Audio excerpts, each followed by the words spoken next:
everyone, and welcome to a new episode of Constructive Criticism. I'm your host, Spencer, and I'm joined by my co-hosts, Seth Manfield. Hello. And John Stern. Hey, everyone. You got a Losogen in there? Yeah, I think I have bronchitis. I don't know. I've been sick, it's been like 2 weeks, and now it's just like a cough, a throat tingle, and I'm just like... I just got over mine, man. Lots of fisherman friends, water. Yeah. If John dies during the show, I guess we should probably... we might have to cancel early, but hopefully, No, just edit it out. You can edit it. Post edit. Just have a picture of Rip, where your face would be. Oh man, that would suck. Well, you know what doesn't suck is our sponsor, Oasis Games. You can check them out at mtgoasis.com. You can get 15% off of your first order by using the code CCMTG. 15% off at Oasis is the best deal on the internet for your Magic the Gathering cards. Check them out. If you have already used that code, use the code Would That Be Good for 4% off, because that is good, and that will let them know that we sent you. And it's funny. Sometimes I get a message. They're like, "Hey, this code isn't working anymore." It's like, yeah, you've shopped there so much that you now have a kickback in store credit that is bigger than our discount. So they just give you that instead. Which is pretty cool. So eventually you'll actually get a better deal than that. So we're actually giving you a jump start on some of the amazing deals that Oasis has. So check them out. Really quick, we got an email, or we didn't. Another podcast did on the network with some confusion. So for those who don't know, if you have friends that listen to the network. So there is a network feed for the Constructive Criticism Network. And then there's an individual network for each podcast. So if you are listening to the Constructive Criticism feed and you're like, where did all of the other podcasts on this feed go? There actually is a separate feed with all of them that you can check out. Sorry for the confusion. I guess when we made the updates, the feeds got crossed and the main feed became just our feed. So sorry for the confusion. But thanks for listening to us anyway. Continuing to just listen to us because, Seth and John have those amazing voices that you can't help but listen to. So let's get into the podcast, though. Hashtag Always Improving is the point of our podcast. We believe if you're not getting better, you're getting worse. And we want to be doing what we can all the time to improve ourselves. Magic is a really tough game. Surprisingly, this game that involves mental stamina and, tons of decisions, even before the tournament even starts, is a really tough thing to get right every time. So with that being said, Seth, let's start with you. What did you do this week to improve at Magic the Gathering? Well, I try not to tilt off super hard when I cast my precognitive perception, scried 3 lands to the bottom, and then drew 3 lands off the top of my deck, and I kept playing the game. Like if that had happened earlier in my career, I just would have. I would have been done. I would have just canceled my stream. I would have walked out. It just would have been. That was on stream, or that was in the team tournament you were playing? What? Was that on stream, or that was in your team tournament? That was on the team. That was on stream. As far as the team tournament goes, look, we picked up 3 draws. We picked up 3 draws in the event. Well, the third one is a win, right? The third one's basically a win. So the third one was actually intentional. The third one was intentional, but there was 2 unintentional draws, and yeah, that felt rough. One of them was me. I was playing Esper Control at the Open in Baltimore, and so I was playing against this Temur do nothing deck with just all card draw, and yeah, it wasn't really doing anything. So it was tough. We played 50 turns of game, but anyway, I was probably gonna win. I was probably gonna win the match, and we ended up drawing. And then there was another spot where a teammate picked up a draw. So, and then we finished right. Kind of bubbling the top 8. We still cashed, right? Because the top 16 cashed, but I really wanted to be in the top 8 and have a chance to qualify for the invitational. And so, unfortunately, fell up a little bit, came up short, and sometimes that's what happens, but came up short as far as the general goals, but still had fun this past weekend. Been playing a lot of Esper Control. Sometimes, you know, the deck can throw you for a loop, but I enjoy it. So I have a question for you, Seth, kind of along the lines of draws, because I watch you a lot of the Pro Tour. You're actually known a little bit as a slower player, but you actually don't get that many draws. So yeah, you know, people think of me as a slow player because they see me.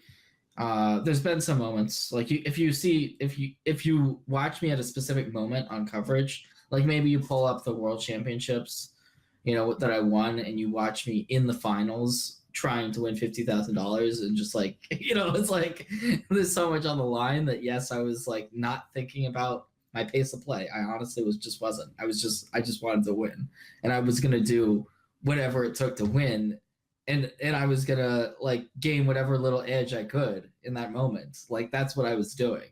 And just to be clear, there's not a time limit there. So when he says gain an edge, it's not like he doesn't. Well, it's not like I was. Yeah, exactly. By thinking, he's just thinking. Yep, you know. exactly. Well, I mean, I guess there's a debate there to be had, but you know, so there's moments you can look at for me playing, but I just play Magic. Like if someone says I just, you know, I'm doing this for some sort of competitive advantage, like it could be getting me a competitive advantage. The fact is that I'm just doing what I'm doing, and I've never gotten a game loss for slow play. So as far as I'm concerned, whatever I'm doing is fine, and I think I've gotten faster throughout, you know, my time playing. So my actual specific question was outside of that. More of my question is, as somebody who does take their time to think, do you have any tips for people that can make sure that they're playing at a pace to make sure that they don't get those warnings, and to make sure that they can still have the time that they need to think but can play at a reasonable pace? Yeah, you just play mono red. Fair enough. Cool. Well, John, why don't we jump to you next? Other than being on your deathbed, what have you done to improve Magic this week? Well, I mean, just to touch on that question, because like, you know, that wasn't the question you asked, Seth. Like, I mean, I'm also kind of on the slower side in terms of my play. I don't get that many draws. I tend to like be pretty aware when we're running low on time and try to like speed up, and also hopefully get my opponent to speed up so that we try to finish. But what you need to be able to do in order to be able to speed up is you need to be able to think when it's not your turn to act. Like you need to be able to think of, okay, I have 5 creatures in play. He's got 3. Like, you know, if I draw a blank, what am I going to do while he's thinking about his turn? And that can sort of like develop like little heuristics like that can help you speed up. But it's difficult. But yeah, anyway, the question, what have I been doing for always improving? First of all, thank you for jumping in on that. But what outside of that, what have you done to improve at Magic this week? This week, well, I'm in Toronto now. There's a GP this weekend. I came a week early because I thought I was going to play the RPTQ. I decided not to because, so right now I feel kind of like a little bit overwhelmed. I have modern GPs. I have standard that I'm working alone for the PT and the RPTQ, and the draft format as well.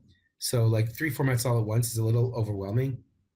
And one of the consequences was I decided I wasn't really going to be ready for the RPTQ. I didn't want to just work on standard this week. So I didn't play. I still have the one in Seattle. So like that was, I'm just going to play there. But I've been playing a ton of Magic. Every day I'm playing one format or another. I stayed with a friend of mine, Gabe Sang, and he gave me basically a crash course in the draft format, which was really helpful. Normally, my first 10 drafts or so, I usually have a win percentage around 75%. Sometimes it's a little lower. This time it was like around 55 for my first 10 drafts. So he was like, he helped me, and this is just like Magic Online drafts. Usually I do the first 10 in the Swiss queues, which inflates my win percentage a little bit. But that's because I want to get practice. I want to play with the deck more. And then I'll move to competitive. So for the first 10, didn't have a great win percentage. My card evaluation was off, but also I think I needed to like figure out some of the draft theory that works for this format that I wasn't really getting right. And so yeah, he gave me a little bit of a crash course. Sometimes you need to get help when you're struggling. So that was what I did for Always Improving. Last week I was I actually had the same thing happen. You know, my win percentage at the beginning of draft formats is usually better, and I'm usually close to 70, 75, and I was just not having. I was very close to 50, if not lower. So you know, shoot any tips that you have my way. So for me, I just got over being sick, or mostly over it. But so I came back to like my pretty close to my normal stream schedule. So streaming about every Wednesday/Thursday, one or the other or both, as well as Saturdays. And I got to continue the quest for 10 with Sultai, and it was a really fun deck to pick up. I actually learned a lot about sideboarding. So I played mostly Sultai last season in best of one, just kind of as a way to like grind stuff on arena, as I wasn't playing PPTQs and stuff. I wasn't playing much Magic Online. So I only played like a little bit of best of 3 with it, and you know, Quest for 10 is all best of 3. So I kind of got to learn about sideboarding with this deck, and this deck has some different sideboarding than maybe some Jund style decks that I've played in the past. These green black decks in the past that, you know, where the key cards in this deck are also cards that are like those bad and specific matchup type cards.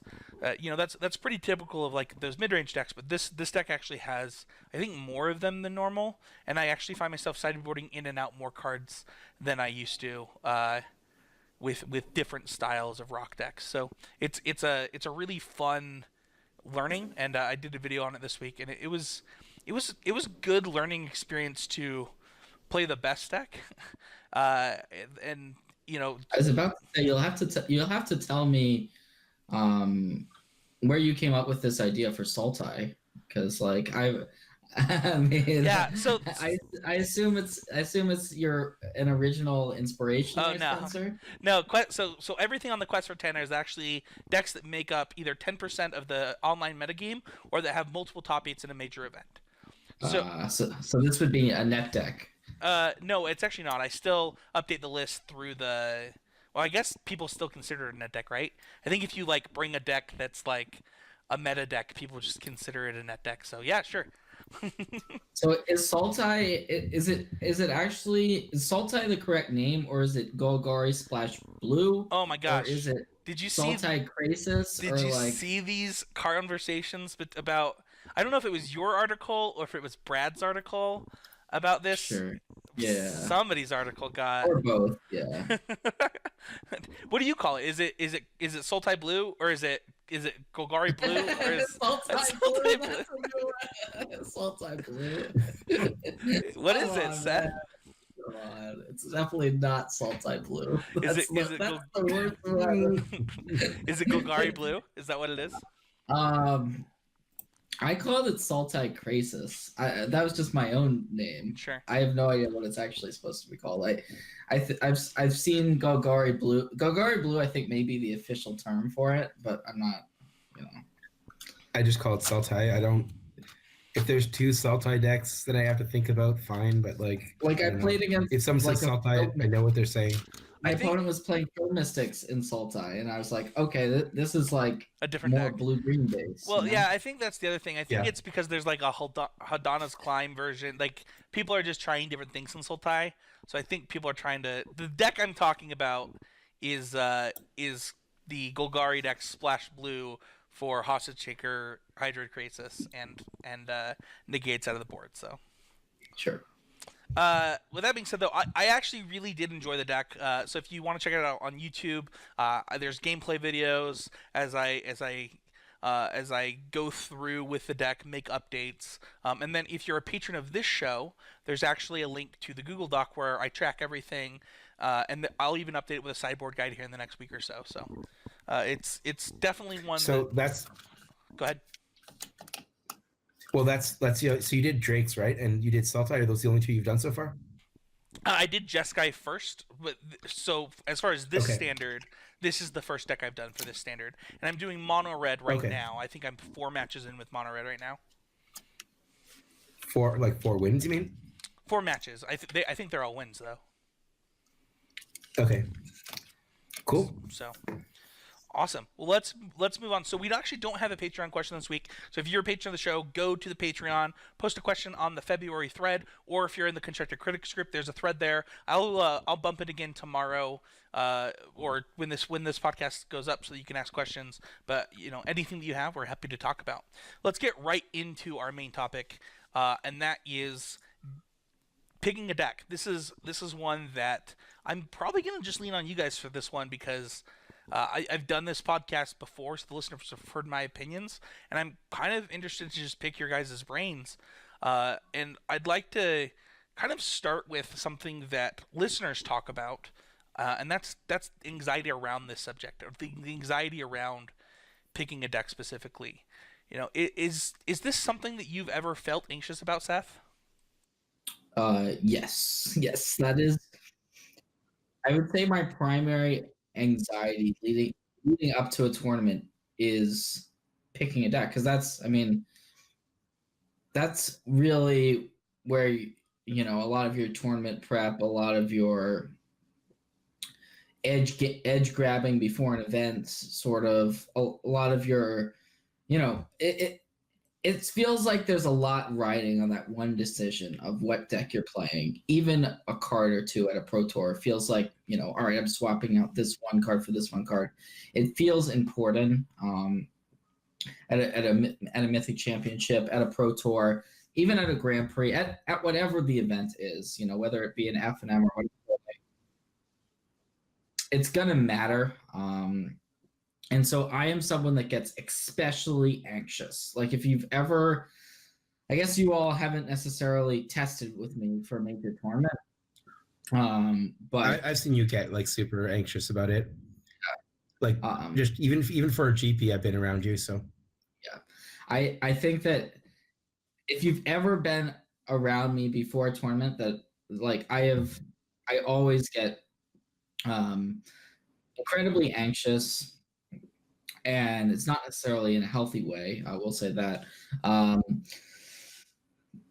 But I often don't make my decision on my 75 until the last possible moment, which I think is a very different philosophy than a lot of other players will use. Like there's some philosophies that are built around wanting to test that 75 that they want to play for as long as possible. So the idea there is you pick a deck a week out, 2 weeks out, whatever, and then you just play the same exact list for however long, so you know it inside and out. You don't have to make these many of these adaptations on the fly because you haven't, like you're playing with sideboard cards in the tournament that you've never actually tried before because you just added them at the last second, or you just completely changed your deck the night before, so you're playing a new deck that you've never tried before, which I've done before at these high level events. But it's a mix and match type thing. Like I think there's a lot of variables that go into it, right? But for me, it's at the point where I want to pick the 75 that gives me the best chance to win, and I'm just going to assume that I'm going to be able to figure out how to sideboard and play the best possible way, no matter what my deck list is. But that may be completely the wrong approach for someone who feels like they just can't do that. Like there's plenty of players that have to have, a certain amount of days or a certain amount of hours or have a sideboard guide for a few days built already trying that. So like my approach is essentially winging it for a decent portion of it, because I have to wing it in the tournament somewhat because I am taking long to a longer time to actually make my deck choice. That being said, like now I'm streaming, now we have a day layover like at a Mythic Championship. So like if I choose my deck, which I will not be choosing my deck before Wednesday night. But then we have Thursday to just kind of talk about sideboard notes and do all of that and like do that prep work. So yeah, I basically have my own way of doing things. It's not necessarily something I would recommend to everyone, but that's kind of how I do it. John, why do you think that this causes anxiety for some people? Well, actually, I was wanted to just ask Seth because I've seen this happen with you and your test groups, and I've seen it happen on the teams I've been on, where a whole bunch of people will be like, "Yeah, I don't know what to play. I'm just going to play whatever Seth plays, or I'm going to play whatever PV plays, or I'll play what Does that increase your anxiety, or is it just something that doesn't affect you? So, if you're testing with a group, there's going to be certain influential people within that group that you feel like you can rely on their opinions. You can trust them. If you're losing your way and you're not sure what to play, there's people you can go to be like, "Hey, PV, what do I play?" Or, "Hey, Brad, you're the standard master. What are we playing?" And I think that there is definitely that feeling of just kind of coalescing around one deck, even if even if you might think like maybe you think Sultai is really good, maybe I think Sultai is great for this Mythic Championship, but Brad Nelson and Owen Turdenwald think that mono red aggro is just the best deck in the format. Like, am I really going to, if I think Sultai is good, am I really just going to go with my own gut, or am I going to play what they are playing because they are also great players and they are telling me that mono red aggro is really great, and I just have been playing more Sultai. So like sometimes you get these situations that are going to come up, as John is saying, and I think that there's definitely a dynamic even amongst the top players of just kind of, if you're not sure, just kind of trusting someone who you trust and what they say, and because they've had big results before, or they know, or you think that they might know things a little bit better than you do, and that's totally fine. I've gotten to the point in my career where I have the confidence within myself to make other decisions. Like for the last Pro Tour, I played completely different deck than everyone else. No one else really tested the deck, so they didn't even have a chance to tell me whether they thought it was good or bad. It was a deck that I basically came to at the last minute, and I just decided, you know what? Everyone is playing Golgari. That's a deck that was just like the number one deck on the radar. That was the team deck that we came to, but I didn't want to play it. Like I just felt like the choice that I was going to make to play my green-white deck was going to be high risk, high reward choice is how I viewed it. And I just wanted to play it. So I was going to play it. And that was what I chose. But there's also been plenty of times where I've been completely lost, have not had a deck that I've liked, and have just said, all right, oh, Brad, you've been testing the Sultai energy deck for a while. Yes, I will play that. I will trust you, and then I will win a Pro Tour. Like that's happened to me too, Mm-hmm. Yeah. I guess like for myself, I don't know if I have like a really bad problem with anxiety. I think one of the things I do, almost all of my testing for a PT, for example, is in a way, you could look at it in a way as like trying to prevent that from happening. Like as soon as I start testing standards seriously, I'm looking at, okay, these are the archetypes in the format. I need to pick one. So I'm going to be testing specifically with the mindset of like, what information do I need to narrow that choice down? I like to, so like I'll start on, okay, maybe on one of these 5 decks, then like, 2 weeks out, I'll be on like one of 4 decks, and a week out, I'll be on like 3 decks. On the Monday, I'll be down to 2 decks. And if I ever feel like I'm like losing the thread, like I don't really know what I'm going to do, I'll be like, okay, well, I need to make like a daily goal. Like, what's my goal for today? What am I trying to figure out? And it might be like, today I need to figure out if mono red can beat Golgari. And I'm just going to answer that question. And if the win percentage is like below 40% and I can't get it higher, I'm just dropping it, and I will not work on mono red anymore. And I do that a lot. So when it gets down to the Wednesday of the PT, I will have already almost always picked my deck. I also, when things are not going well, instead of getting, sorry, one sec.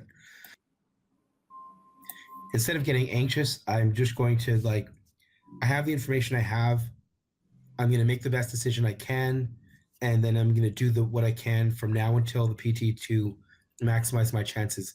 And the last PT, that ended up being choosing mono red, even though I felt that it wasn't the best choice. When I made my decision to play it, I thought it was a good choice. I got more information later on, invested. I worked out my sideboard. I'm like, it's still okay. And I think I have a good plan. In the end, it didn't go well, but I think like that sort of having that, like knowing that I've already made my decision and it's sort of switching now would put me in a worse position than just trying my best with this deck that is a little bit, maybe a suboptimal choice. Kind of reduces my anxiety overall. So that's how I deal with it. I've definitely been around people who get very anxious, but I try not to. I don't think it affects me as much. This is one of the things in Magic that I don't usually find that I have anxiety around it. Like I'm gonna just make the decision I'm gonna make. Like, and I think the reason that I feel this way is because I like to think about the things that I can control, right? So, and deck choice is one of them. But I think that how much playtesting you do, how much talking to other people that you trust. I really liked your question to Seth because there have been tournaments where I've just gone to better players than me and I said, I don't know what to play for this tournament. What are you playing? And they show me what they're playing and we talk about it and we talk about why they're playing it and we do some games and they walk me through stuff. And if you're not willing to admit that other people are going to know better than you sometimes, then this is going to be a really tough problem for you to solve sometimes because you're not going to be right 100% of the time. Magic's really hard, and you need to just take care of the things that you can control. And one of those things that you can control is learning from better people, and admitting that you can be wrong.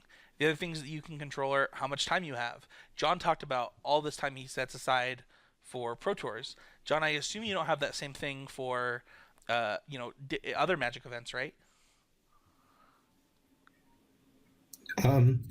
No.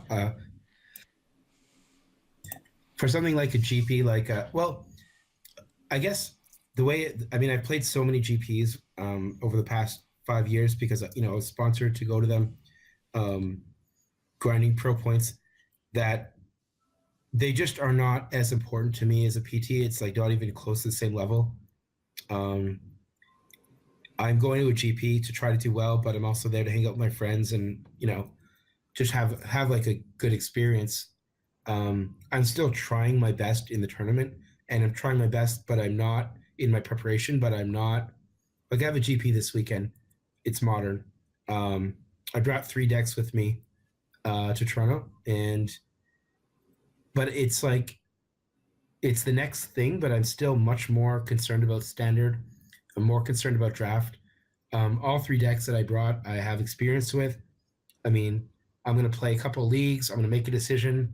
That's going to be it. Like I'm not going to agonize over it, and I will just do my best, and we'll see what happens.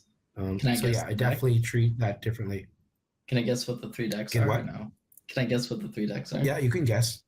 Sure. Do you want to know them or do you want to guess them? I want to guess. I am going to guess. Is it Archetype Phoenix? That's my first guess. That's one of them. Tron is my second guess. Also correct. And Burn is my third. To be fair, those would have been my guesses too. Those also would have been my guesses. Those are the 3 I brought. I was just guessing. Yeah. So I guess you read me like a book. Also, those are the 3 coming in was. Those are the 3 modern decks I've seen you play. Okay. Well, I've played I've probably played like 15 or more decks and GPs in Modern. Oh no, I'm not saying that you those are the ones only I played played. those 3. I'm just saying like the 3 times like Yeah, GP Vegas you played Tron, the last, and then you played the Phoenix deck at that you took 9th with, and then you played Burn at your last event. So like I just assumed those were the 3. That was just why yeah. I would have made that guess. Sure, you did, Spencer, and that's because I said it first. And it's fine. I mean, And Seth said it. Yep. It's kind of similar to what we were talking about the deck choices. You're copying off of what I said, and sometimes Exactly. that happens, but I also okay. brought cards for Jund, but just that was kind of random. I don't really think I put time into it. Well, so the format, so Modern's changed a little bit, right? Like KCI ban.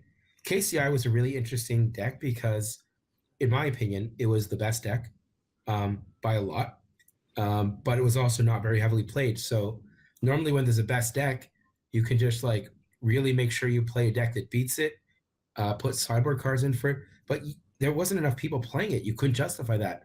You either had to play KCI, which I think if they did not ban it, that was what I was going to play. I was going to play like a bunch of leagues and make sure I could get up to speed, and then I was going to play KCI because I think it was just the best deck. But when they did ban it, it's like, okay, well, what decks had trouble with KCI? And the answer is like Tron, Hardened Scales. These decks got better. But I don't know, like I thought the other decks the metagame wouldn't change too much because people were not avoiding decks that were bad to KCI. They just weren't, because they weren't. You could expect to play it like once, maybe twice. I mean, I played Spirits 4 times at the last GP. So yeah, I brought those 3. I think my front runner is Tron, but I wanted to make sure that it was good against Spirits. I think it is, but I haven't really played it much. And just don't forget to also bring your make sure surgicals against Infect, okay? What did you say? Just saying. I don't even know what my sideboard plan is against Infect. But I guess I'd look at my sideboard. Did you just say bring surgical against Infect? Don't worry about it, Seth. It's a meme. Oh, okay. Let's go on to talking about testing though, really quick. You guys have actually both mentioned testing when it came to anxiety, right? So the amount of testing you do, it seems to have some kind of impact on that, but it does also have the amount. I mean, Seth, I think you made it really clear how much testing you like to have when making a choice. You are just willing to say, this is what I think is right, I'm just going to do it. I mean, yeah, I'm gonna try to fall back on however long I've had a chance to test, and that's gonna vary. For this Pro Tour, I'm actually gonna have less in-house testing than I've had in a while, so it's gonna be falling back on my experience streaming standard on Arena. I mean, I'm doing that for a lot of hours per week, so I'm hoping that when I make my choice, I can fall back on what I've learned there, and stuff like that. Just kind of fall back on previous knowledge and just kind of trust your instincts and trust the people around you. And the fact that I'm testing with a team for a tournament like the Mythic Championships is that they can help me with the sideboard plans, like especially if I choose the same deck that another teammate is playing, it gives you a confidence level of, okay, this player who's really good chose the same deck as me, so we can collaborate in that way. I'm just gonna say this because I find it interesting. So Genesis teamed up with Ultimate Guard, thank you, this year, right? Yeah. That's like a crazy combo. It's funny because you already had Brad Nelson and Corey and you on the team, and it seems like, I don't know. It was already stacked in your guys' favor. It felt like, as far as like picking a constructed deck, and now you guys just it must be nice, man. Like it's got to feel good, and it's not like you didn't earn it, right? Like you guys worked hard. All of you worked hard to be in the position that you're in, where you get to work together, right? And it's just it's cool to watch from my perspective, and I'm excited to see what, I mean, people are always excited to see what you, Brad, what you guys bring, right? Like it is like one of the things, like what did these guys bring is always at the top of the list. So Oh yeah, I'm excited. I want to know what we're bringing also. that makes sense. That makes sense. John, you already talked quite a bit about your testing and how much testing you like to have before something like a Pro Tour and a GP. Is there anything you want to add to that before we move on to the comfort? There's two different approaches to testing, in terms of how you pick a deck. And what I found, like when I worked with face-to-face CFB, the way most people on the team worked was we would like spend like 2 weeks exploring everything, playing everything, trying every card, and then on Wednesday, which like 2 days before the PT, we'd have this big meeting where we like try to figure out what we should play. And so we just like, we were never focused on that question early on. It was just like learn as much as you can and then figure it all out last minute. And I found that this was very hard for me. I like to spend about half of my testing time over the course of the entire process on trying to pick a deck. And that's usually answering the questions like I mentioned to narrow down my deck choice, like answer the question that helps me weed this deck out. But I want to do as much of that early on as I can so that when it gets close to the PT, I can just focus on, okay, well, I need to figure out a good sideboard plan against Golgari. I need to figure out how to, what card I want in my main deck to beat mono red, those kind of things. So yeah, the more testing I do, the more my deck selection happens earlier, I guess is the way I would answer it. Cool. It's funny. Back when I played a ton of Magic, there was it was just like it was actually kind of similar to what you said in team testing with the CFB face-to-face stuff. And in all of the Pro Tour testing that we did for Team Oasis games and Team CCMTG, there was never like we're trying to pick a deck to start. The testing was about learning about the format, and then as people started to like things, we would narrow down things for people, and then we would assign people different things in Pro Tour testing. So like, okay, these guys are working on these things because they like them. Everybody like work on the other decks that we think are good, so that they have good decks to test against. And it's funny that Pro Tour testing is so different for me than like testing for a Grand Prix or testing for an SEG, or even testing for an RPTQ. The testing environments that I put myself in are extremely different according to the type of event that I'm playing in. And it sounds like, John, you're similar, and Seth, it also sounds a little bit like you're different than me and John in that your deck considerations kind of happen. You're willing to wait until the last minute and just trust yourself. Yep. So let's talk really quickly about comfort. A lot of people... I will just say, just to add on to what Seth was saying, like I've done that, what Seth does, and I've chosen my deck for the PT. Like a good example is the green-white tokens deck that Steve Rubin won the PT with, right? That was a deck that our team came up with, and it was mainly Steve and BBD who came up with it, basically on Wednesday. And that was when decks were submitted Thursday night or Friday morning or whatever. So on Thursday, I spent my whole day like, okay, is this deck good? Am I going to play it? I decided yes. I worked on it, but I still felt like it was a very last-minute decision for me. And I didn't really know how some matchups played out. I hadn't played, and I didn't really know how to sideboard. And over the course of the PT, like I played BBD in like the first round of Constructed in Mirror, and I did not know what was important in the Mirror. And I made some really bad mistakes, and I lost. And for me, like Seth was saying, like he can sort of wing it and do pretty well. And I find like if I do that, I'm basically gonna get some number of I'm gonna lose some number of games that I might have won. And I really find that like a very frustrating experience for me, where I feel like if I just put in one more day with the deck, I would not be making those mistakes. And Sure. I'm maybe not as good at winging it, and I think a lot of people are in that spot. So Yeah. like it works for Seth, but I think for the mortals, the rest of us mortals, No, and an extra day would help a lot. I think that I'll just speak for myself. There's a very clear skill gap between me and Seth Manfield. Like it is night and day, and it's so funny. I've talked to people about this a lot because they talk about like, being in the top 3,000 players in the world, and it's like, yeah, man, I'm there with you, and it feels really cool, right? Because there's like millions of Magic players in the world, so like you're at the top of the game, but like when you get to like the Seth Manfield, Paulo Vitor level, the like, it's we are like John said, we are mere mortals, and it is All that. right, that's enough building me up. No, Come on, I'm stop actually. It's not just you. It's but it's true though. But think of how much more Magic that you play than me, Seth. Like, and you didn't get there from. You didn't wake up one morning being the best Magic player in the world. You've been playing Magic for years, right? Yeah.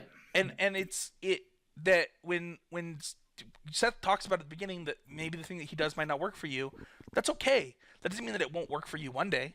That doesn't mean that all the experience that you build up won't eventually turn into you being able to pick a deck the last minute if you can trust your gut. And sometimes that choice might still be correct.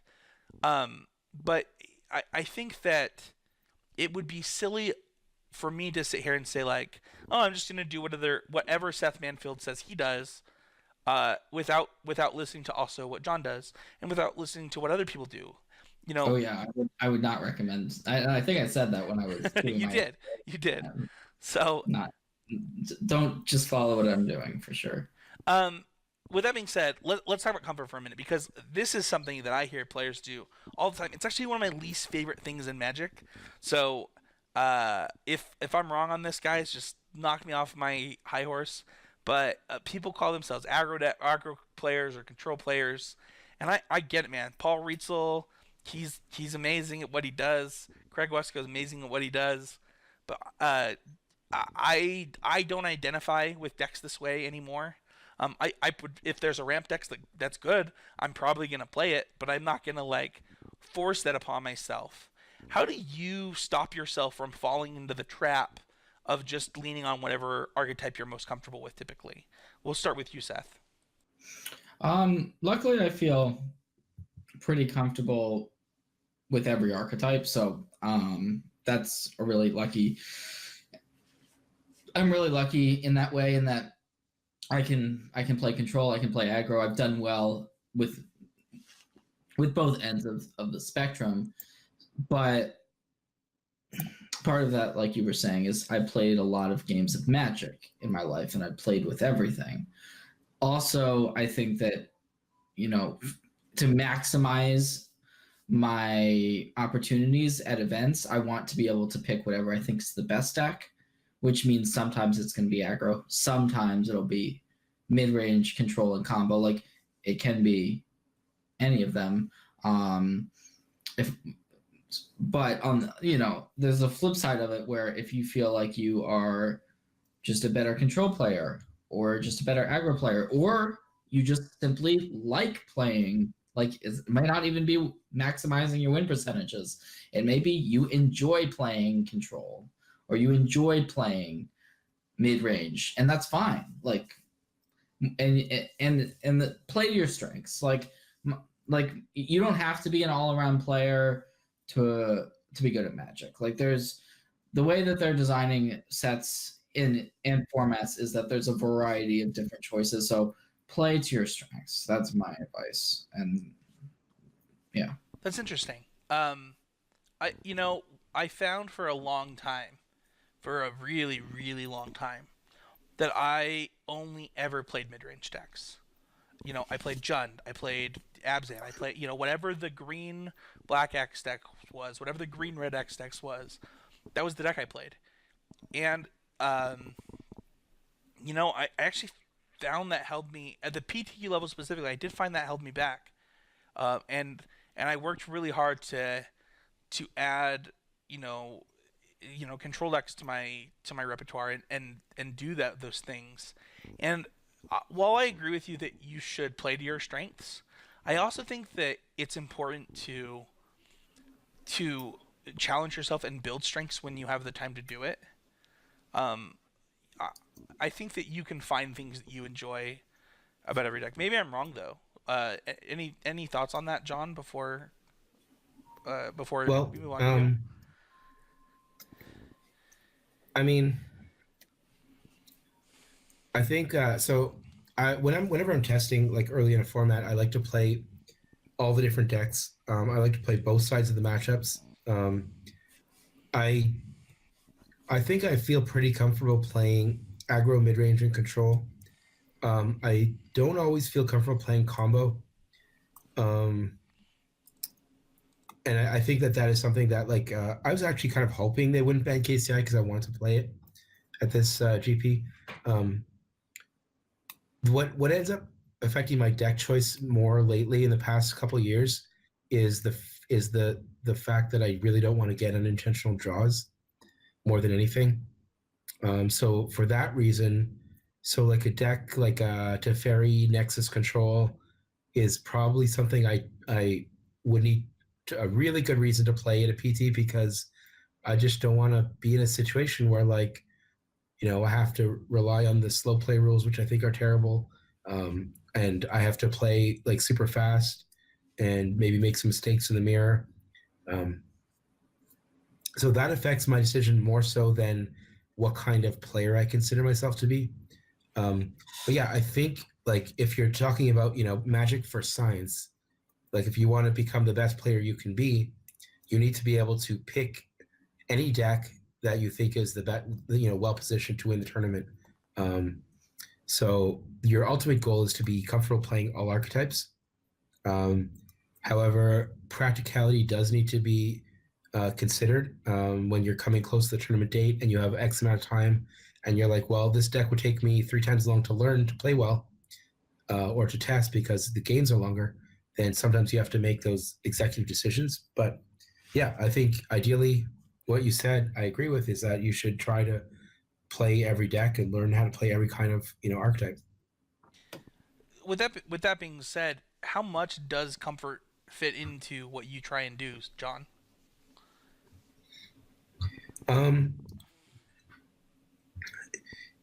Well, it depends on the tournament a little bit. I think that if I'm playing like a 1K cash tournament, right? There was I could go to it because I was sick, but there was a face-to-face open in Vancouver. I was going to go, and it was modern, and I would just play like any deck. I'd just pick up Dredge. I want to try Dredge. I think it's an interesting deck.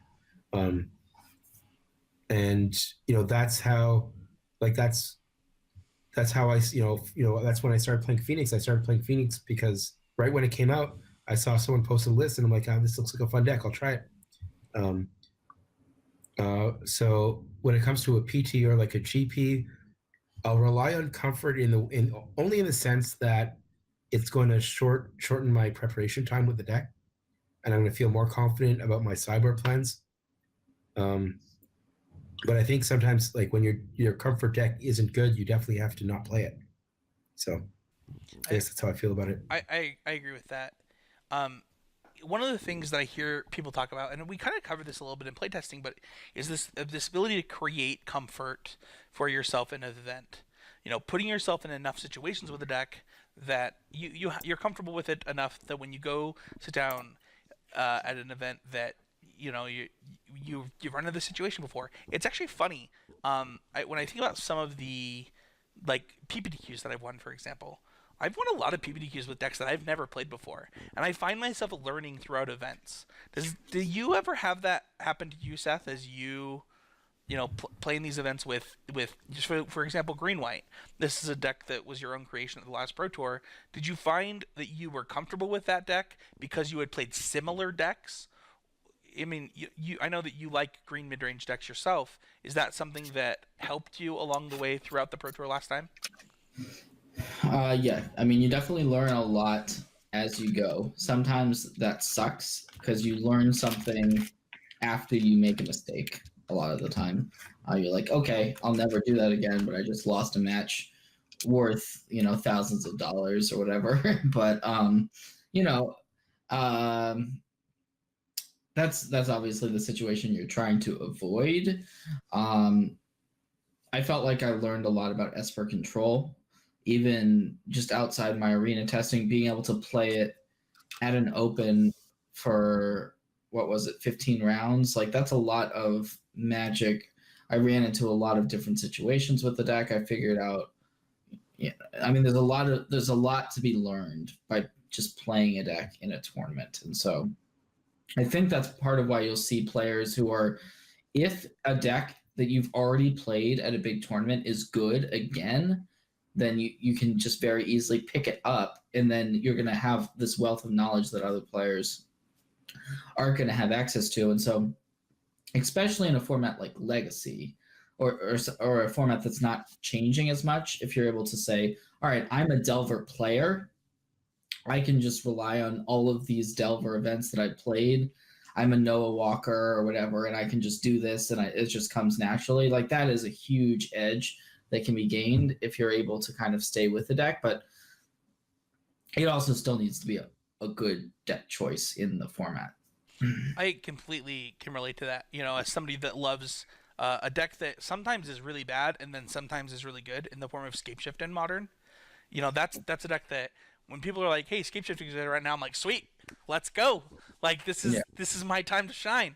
And then you know when it's not, I have to go find other decks to try and play. And I do think that there is some amount of, you know, some amount of what I think that's what people need to realize when they say like I'm an aggro player and I'm a control player. It's like, okay, I really enjoy this deck.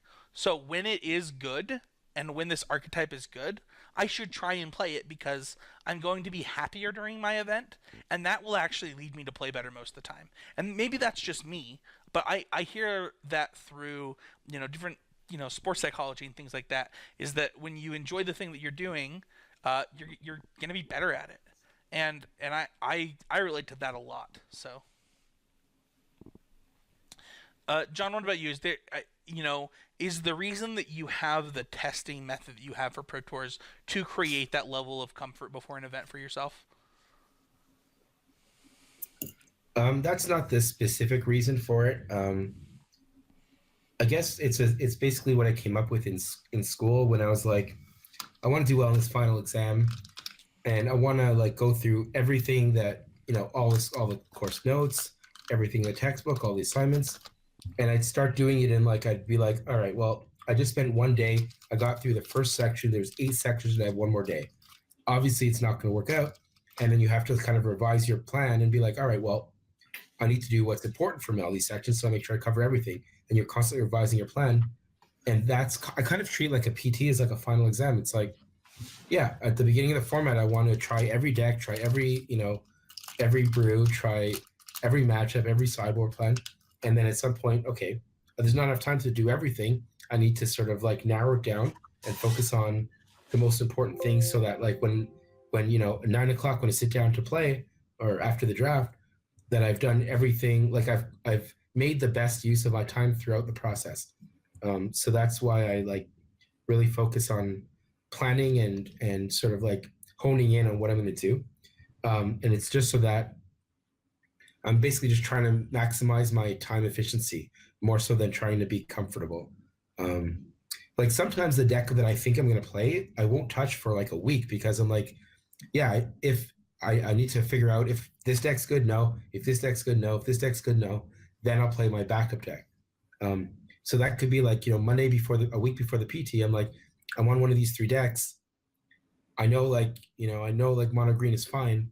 So I'm going to work on the blue red deck and I'm going to work on the Esper deck. And if those don't pan out, then on Wednesday, I'm going to figure out the best version of mono green. And it doesn't mean I'm most comfortable with mono green. I just feel like I've done everything I can to make the best decision.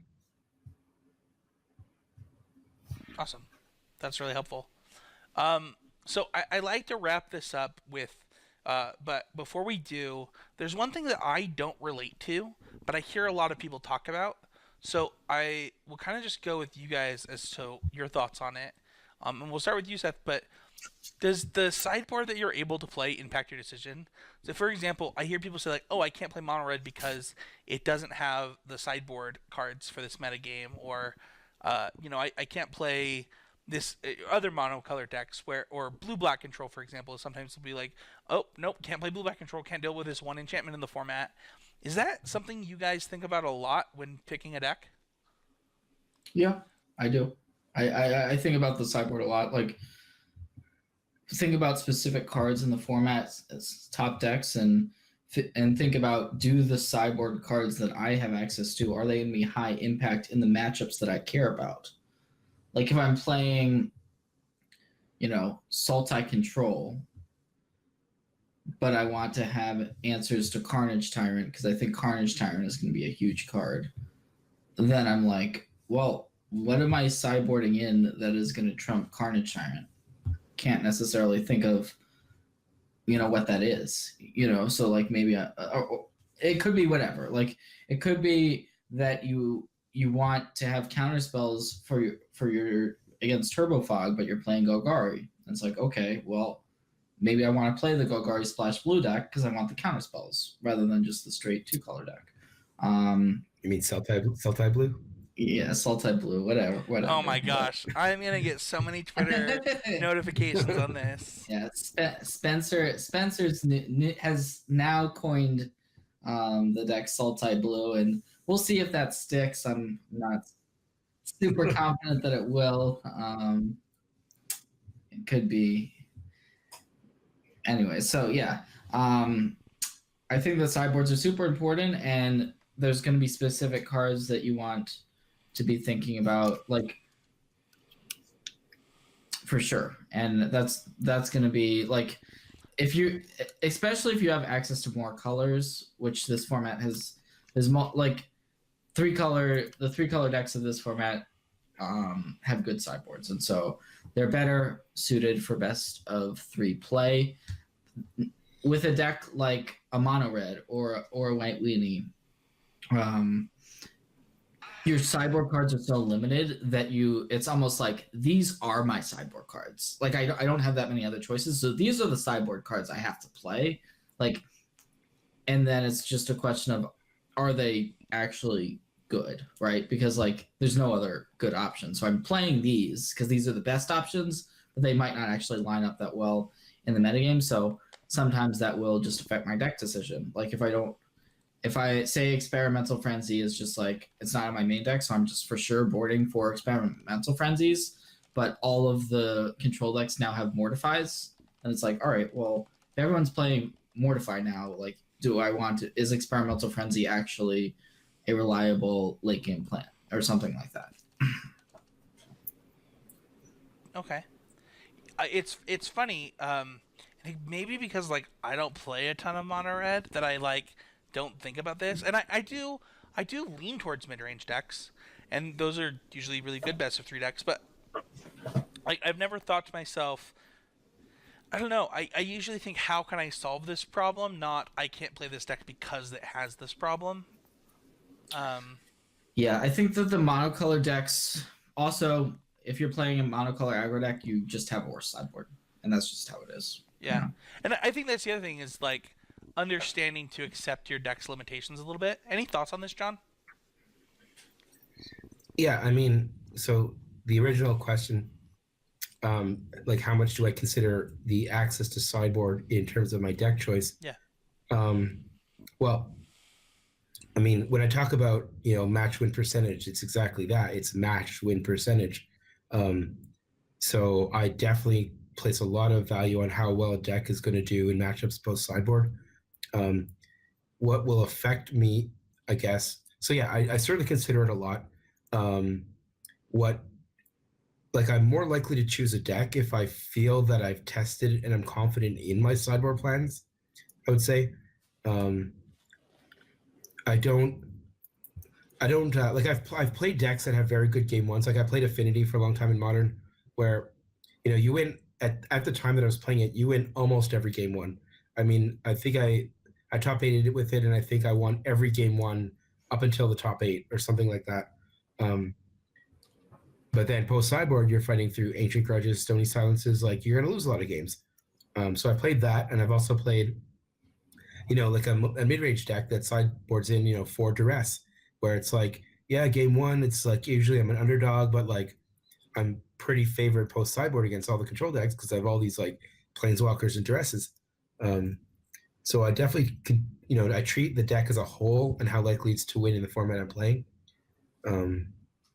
But certainly, like if I feel confident in my sideboard plans, I know exactly what I want to do, whether I have it written out or not, then that's going to affect my deck choice. So as you two are talking, I think that I do think about this more than I think I do. I think that I might just not play mono-colored aggro decks enough that I don't run into the thing that people are talking about and ask me questions about enough. And maybe I'm wondering if this is a weakness in my game at this exact moment, but this has been an interesting conversation because you both said things that I do and that I like.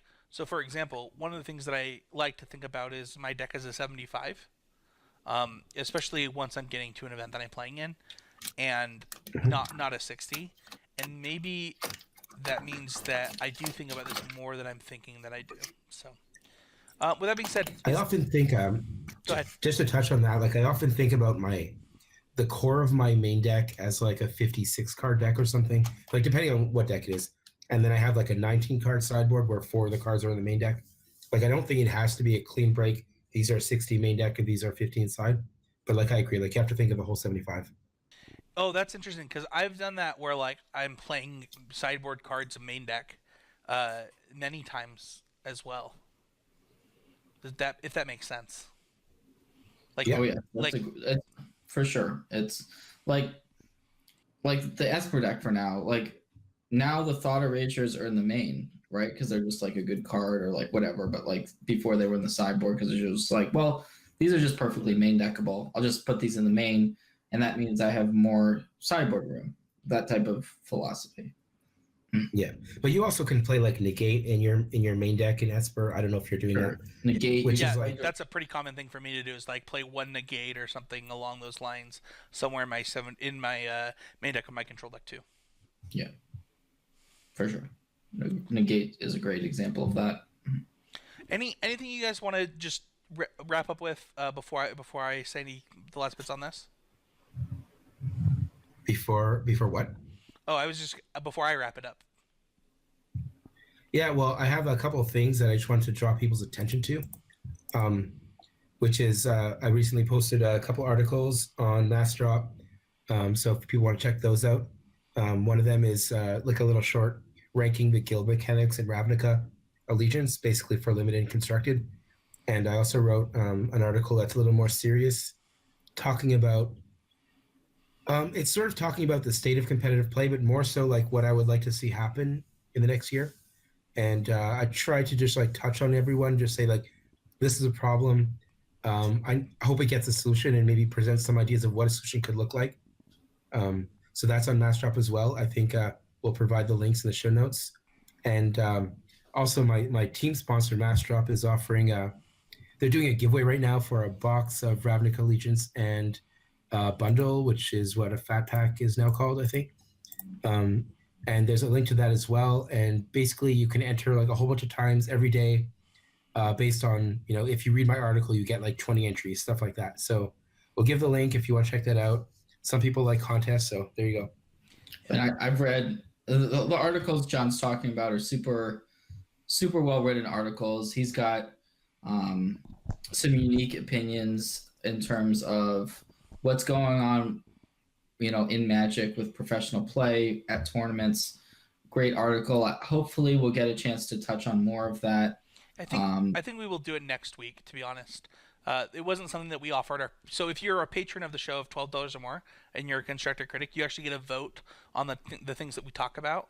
So I think that we have time in this month to do a state of professional play podcast. If we don't, it will be next month, but we will get that in there because I think it's important to our listeners, like Seth is saying.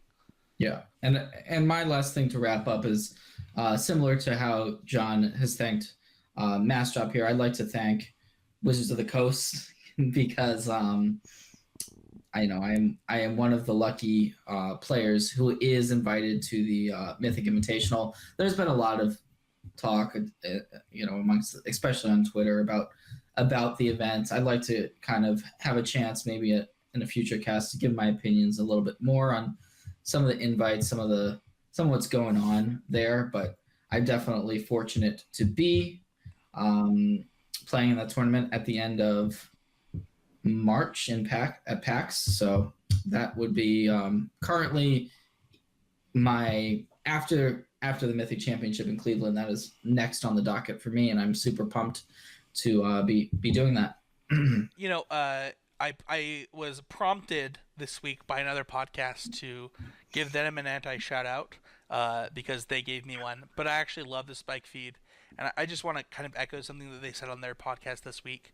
No daggers at Curtis. I'm actually just going to say nice things about something that he said. And one of the things he said is how disappointing it was to see people upset at people getting invited to an event. And I want to echo that for a few reasons. Other people's success does not make you less valuable as a person. And I think that a lot of people take it that way.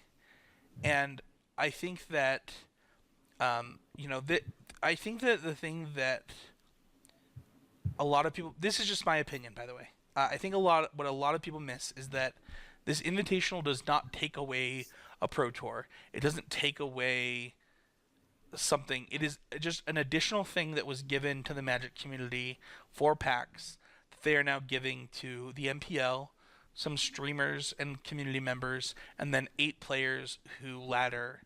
And I think that we as a Magic community need to be better at being happy for people. And I, for one, am very happy for you, Seth.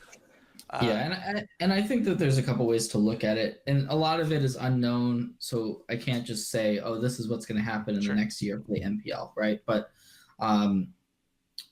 it's getting used to, like, we don't know exactly what the budget is for all of this. Oh, absolutely not. And so there could be players, maybe in it, if you're a gold or a silver pro, who are like, well, if they are if they are putting this money into the MPL in this Mythic Invitational, that may be money that indirectly that is taking something away from me because I'm not invited to it. So I think that's the other. You're right, and I completely understand people like John's perspective, right? That I think that's different from attacking people that were invited, though. I think those are different things. Attacking people that were invited because you weren't invited is the wrong way to go about things, and I would encourage players to not do that. Like, I think that we can be better than that. So, John, do you want to say anything about this before I move on? Well, I mean, I have some thoughts. Like, there's some Twitter discussions I had with, BBD and some other people. That was really well written by both of you, by the way. It got some good feedback. I think both of us, were able to say what we wanted to say. I don't have like any problem with the invitational. I don't have any I don't really think some people shouldn't be invited or some people should. We don't even know what the criteria is.